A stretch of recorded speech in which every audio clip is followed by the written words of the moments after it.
Parti pour notre dernier jour, nos 4 dernières questions et après vous pourrez comptabiliser un petit peu vos points. Je vous rappelle la notation, 3 points pour les bonnes réponses, 0 si c'est une réponse fausse, s'il y a une réponse fausse, voilà. Je vous rappelle qu'on sommes en train de faire là cette semaine le concours, on va dire, oui, le concours externe ATSEM CDG Auvergne-Rhône-Alpes. Et donc nous en étions à la question 17. Donc, c'est parti. Rappel, prenez un stylo, une feuille, et c'est parti, capture d'écran.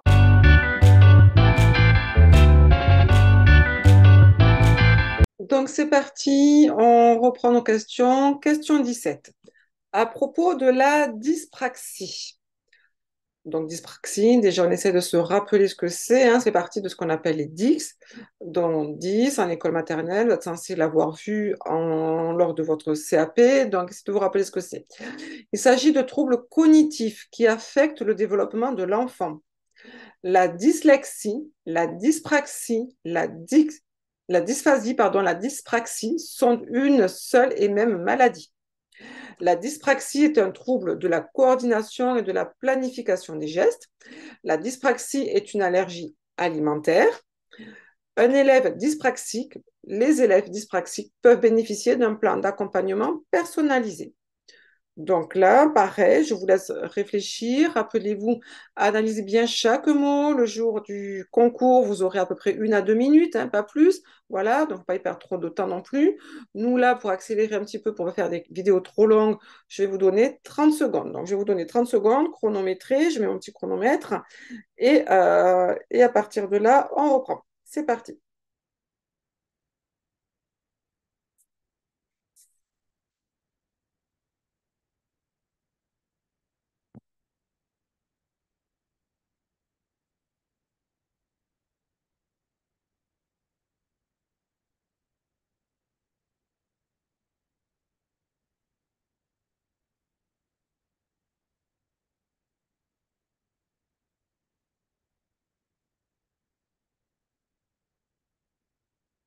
Alors, on reprend. Dyspraxie, je vous ai dit, ça fait partie de ce qu'on appelle les 10. Et les 10, si vous rappelez vos cours, on va dire, de CAP que vous avez passé peut-être, CAP AEPE, c'est parti, on va dire, de ce qu'on appelle la partie handicap. Et donc, c'est considéré comme effectivement un trouble cognitif qui affecte effectivement le développement de l'enfant. Voilà, donc il s'agit bien hein, d'un trouble cognitif qui affecte le développement de l'enfant. Ça, c'est sûr, c'est du cours, on est censé le savoir, ça, c'est bon. La dyslexie, dyspraxie, dysphasie, pardon, dyspraxie sont une seule et même maladie. Non, bah non, sinon on n'aurait qu'un seul mot. Donc non, c'est complètement 3 troubles, hein, voilà, 3 troubles complètement différents. Voilà, donc non, c'est pas bon. La dyspraxie est un trouble de la coordination et de la planification des gestes. Dyspraxie, oui, c'est la praxicité, hein, c'est la coordination, notamment de la coordination fine pour que l'enfant puisse tenir un stylo, par exemple, mais également dans la coordination de ses gestes, lever un pied, lever, voilà, sauter à cloche-pied, ainsi de suite. Donc, l'enfant va avoir vraiment des troubles, hein, on va dire être plus lent, il va être maladroit, notamment au niveau des gestes. Donc là, oui, ça, c'est bon. Je vous conseille de retenir bien comme il faut. Hein. Reprenez peut-être vos anciens cours, hein, dyslexie, dyspraxie, ainsi de suite. Voilà.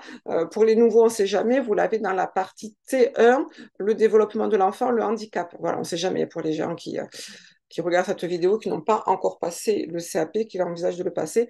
C'est dans cette partie-là, dans la partie T1 du CAP. La dyspraxie est une allergie alimentaire. Non, pas du tout. Alors là, ça n'a rien à voir. Non, pas du tout.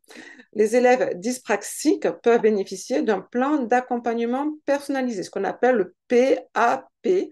Oui, là aussi, c'est du cours. On va dire que vous êtes censé avoir vu l'an dernier, hein, ou en tout cas pour le CAP. En tout cas, rappelez-vous le PAP, le PPS, le PAI, le PRPE. Donc ça, oui, effectivement, c'est effectivement pour ça. Donc là, si vous avez ces 3 bonnes réponses, et uniquement ces 3 bonnes réponses, et toutes les bonnes réponses, c'est 3 points.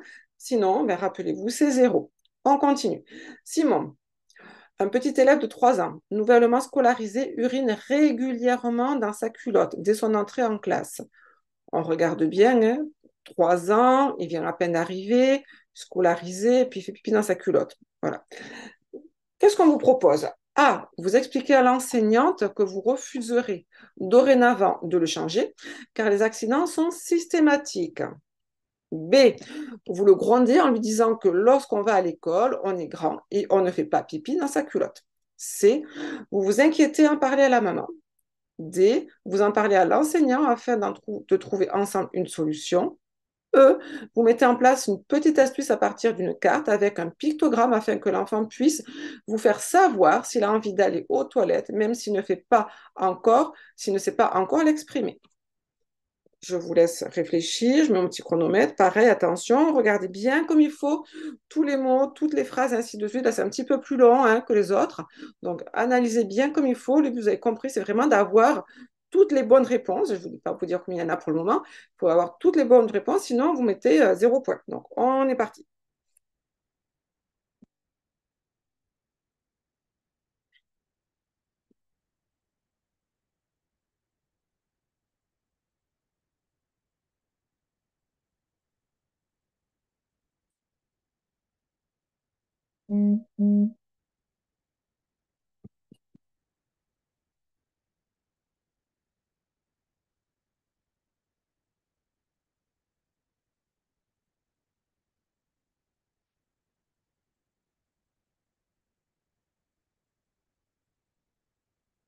Alors, vous expliquez à l'enseignant que vous refuserez dorénavant de le changer, car les accidents sont systématiques. Alors ça, ce n'est pas dans le cadre de déontologie, hein. Vous devez accepter absolument tous les enfants, quels qu'ils soient, quelles que soient leurs particularités et ainsi de suite. Et puis, vous n'avez pas à refuser un enfant, donc c'est très autoritaire, ça. Donc là, oula, non, je ne le mets surtout pas. Donc ça, non. Ça, strictement, non. J'espère que personne ne l'a mis, hein. Ça, c'est presque éliminatoire. C'est quoi? C'est presque, vous savez, vous avez des notes avec -1, donc là, vous pourrez presque perdre un point. Non, surtout pas. Vous le grondez.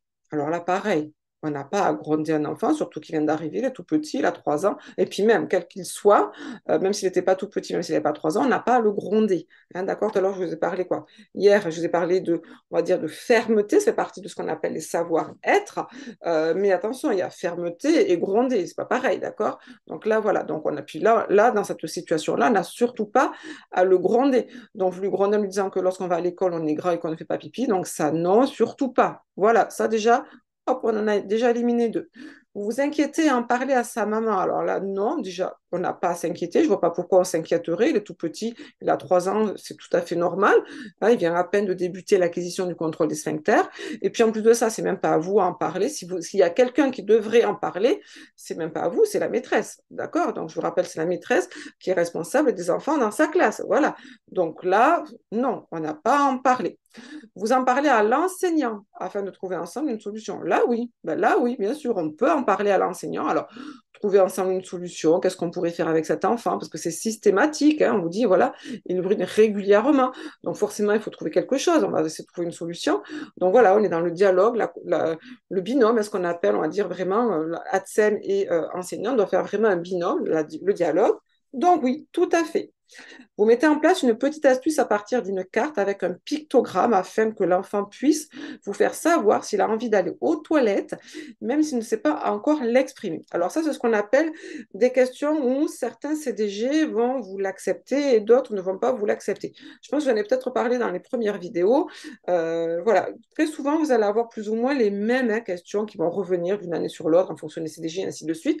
Et puis très souvent, vous ne voyez pas les mêmes réponses. Donc là, moi, là, ce que je suis en train de vous donner, c'est vraiment les vraies réponses, hein. Ce n'est pas moi qui les ai inventées, c'est vraiment les vraies réponses du CDG Auvergne-Rhône-Alpes.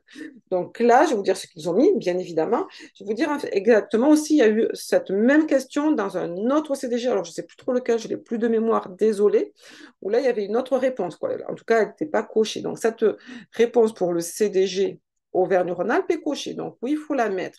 Alors pourquoi en fait on peut hésiter? C'est ce qu'on appelle, attention, en principe, il y a 2 types de situations comme ça dans les QCM, hein, c'est voilà, on va dire le facteur chance, c'est ce qui va faire également la différence par rapport à un autre, ainsi de suite.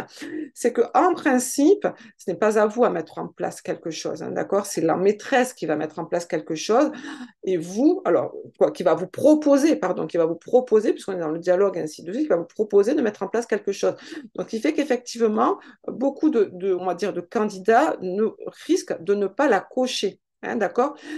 Là, attention, le CDG Auvergne-Rhône-Alpes l'a coché parce qu'effectivement, elle paraît, on va dire, judicieuse. Vous mettez en place une petite astuce à partir d'une carte avec un pictogramme afin que l'enfant puisse vous faire savoir s'il a envie d'aller aux toilettes, même s'il ne sait pas encore l'exprimer. Donc, on est vraiment dans la bienveillance, on est dans le respect des besoins de l'enfant, on va solliciter l'enfant, on va encourager l'enfant à s'exprimer, voilà, on est vraiment dans cette notion de bienveillance.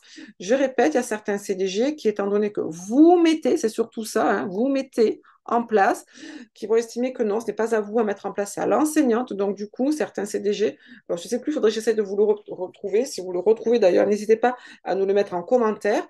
Je sais que cette même question est tombée dans un autre CDG et la réponse, elle n'y était pas. Voilà. Donc, en fait, c'est pour ça que faites attention si vous voulez. Voilà, il y aura en principe une à deux questions comme ça dans chaque CDG où il peut y avoir des questions pièges, on va dire, des questions, on va dire oui ou non, et c'est au bon vouloir du CDG. Donc là, il fallait le cocher. Donc si vous l'avez coché, pour le CDG, on va dire Auvergne-Rhône-Alpes, vous avez 3 points. Donc là, il fallait cocher les D et E. 19. Dans le cadre des activités périscolaires que vous assurez, vous prévoyez d'organiser un atelier jardinage. On reprend bien comme il faut. Activité périscolaire, donc on est soit le matin, soit le soir, soit entre midi et 2, hein, voilà, pause méridienne, que vous assurez. Vous prévoyez d'organiser un atelier jardinage, tout à fait, ok. Ah, ce type d'activité n'est pas du tout adapté à un accueil périscolaire en maternelle, notamment avec des enfants, car les enfants risquent de se salir. B, vous choisirez pour arroser les plantations parmi les élèves présents ceux qui se sont bien comportés dans la journée. C, vous demanderez aux enfants de vous regarder faire afin qu'ils ne se salissent pas. D, vous laisserez les enfants participer aux plantations sur la base du volontariat en laissant participer à un autre atelier ceux qui le préfèrent. E, vous suggérerez aux parents d'équiper les enfants d'une tenue qui ne craint rien afin qu'ils puissent vraiment participer activement à cet atelier. F, vous exclurez de cet atelier les élèves en situation de handicap, car cette activité n'est pas adaptée à leur situation. Pareil, je vous laisse bien réfléchir, 30 secondes, et après on regarde ce que le CDG avait mis.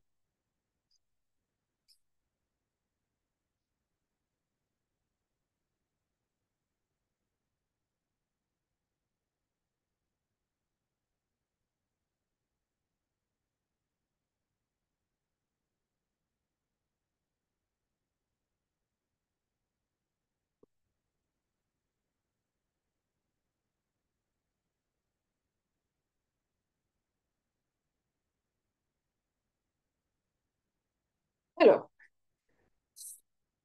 on regarde. Ce type d'activité n'est pas du tout adapté à un accueil périscolaire en maternelle, notamment car les enfants risquent de se salir. Alors non, j'espère que vous avez peut-être fait des sujets du CAP à EPE, notamment le P2. Il y a eu beaucoup, notamment c'était il y a un an ou deux, hein, je ne me rappelle plus trop, il y avait justement un atelier jardinage. Donc j'espère que vous vous rappelez, hein. Donc là, non, ça bien sûr que non, c'est faux. Celui-là, il ne fallait surtout pas le mettre. Bien sûr que c'est adapté et c'est même préconisé, hein. Le jardinage est très, très sollicité. Donc, ok, donc celui-là, non. Vous choisirez pour arroser les plantations parmi les élèves présents ceux qui se sont bien comportés. Ben non, c'est très discriminatoire. On va mettre à l'écart certains enfants, valoriser d'autres. Non, pas du tout. Pas partie du code de la déontologie où on doit respecter tous les enfants, pas faire de préférence et ainsi de suite. Donc non, surtout pas, jamais. Vous demanderez aux enfants de vous regarder faire afin qu'ils ne se salissent pas. Ben, non, ça sert à rien à ce moment-là. C'est pas vous qui faites l'activité, c'est les enfants qui doivent faire l'activité. Donc là, non.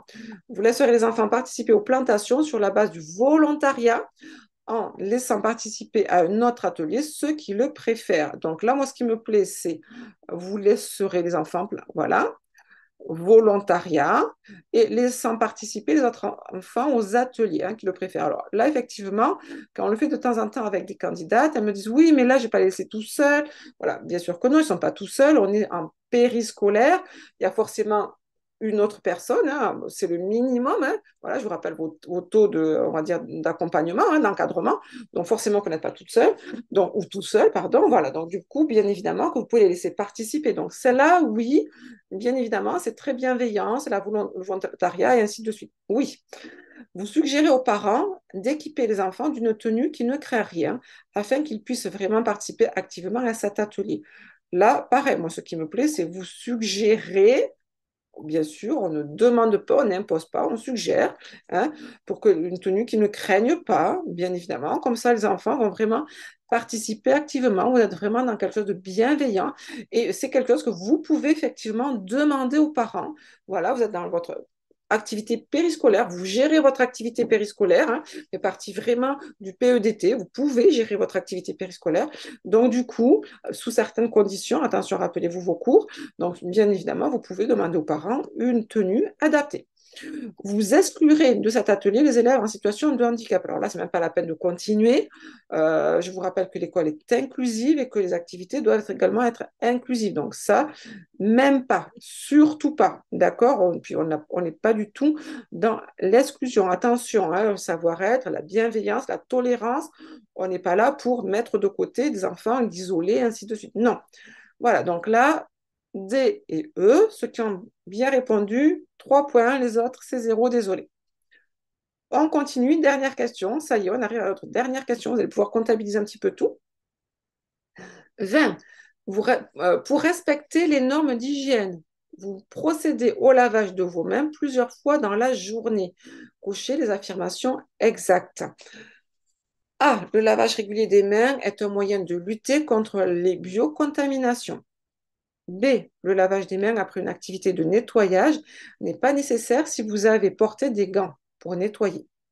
C. Le lavage des mains s'opère après avoir retiré ses bijoux. D.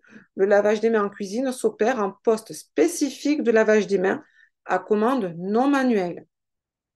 E.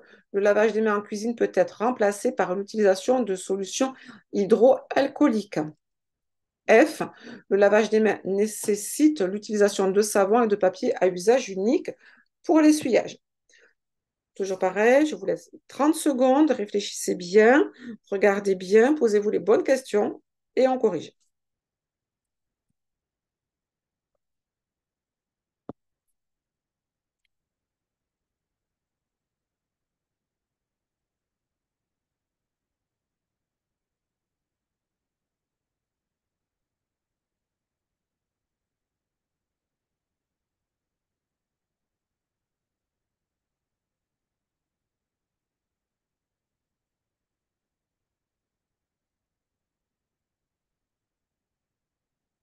Alors, on va reprendre. Donc là, pour respecter les normes d'hygiène, le lavage des mains plusieurs fois par jour. On vous dit cocher les affirmations, ce qui est juste en fait. Le lavage régulier des mains est un moyen de lutter contre la biocontamination. Qu'est-ce que c'est que la biocontamination? C'est tout simplement éviter les virus, les bactéries, tous les micro-organismes. Donc oui, bien évidemment, on l'a assez entendu en période de Covid, ainsi de suite, lavage des mains, lavage des mains. Donc oui, celui-là, forcément, on le met. Le lavage des mains après des activités de nettoyage n'est pas nécessaire si vous avez porté des gants. Alors là, ben non, ça c'est du cours. Il vous faut obligatoirement nettoyer les mains, même si vous avez porté des gants. Je dis bien même si vous avez porté des gants. Parce que les gants, en fait, ils vont être en vinyle et donc ils sont pas, en principe, ils sont censés être propres, mais voilà, ils sont peut-être pas forcément non plus à 100% imperméables, même s'ils devraient. Enfin, bref. En tout cas, c'est du coup, vous êtes censé vous laver les mains même après avoir porté des gants. Le lavage des mains s'opère après avoir retiré ses bijoux. Oui, parce que dans les bijoux, dans les bagues notamment, on a des saletés, des micro-organismes. D'ailleurs, les bagues elles sont rarement propres.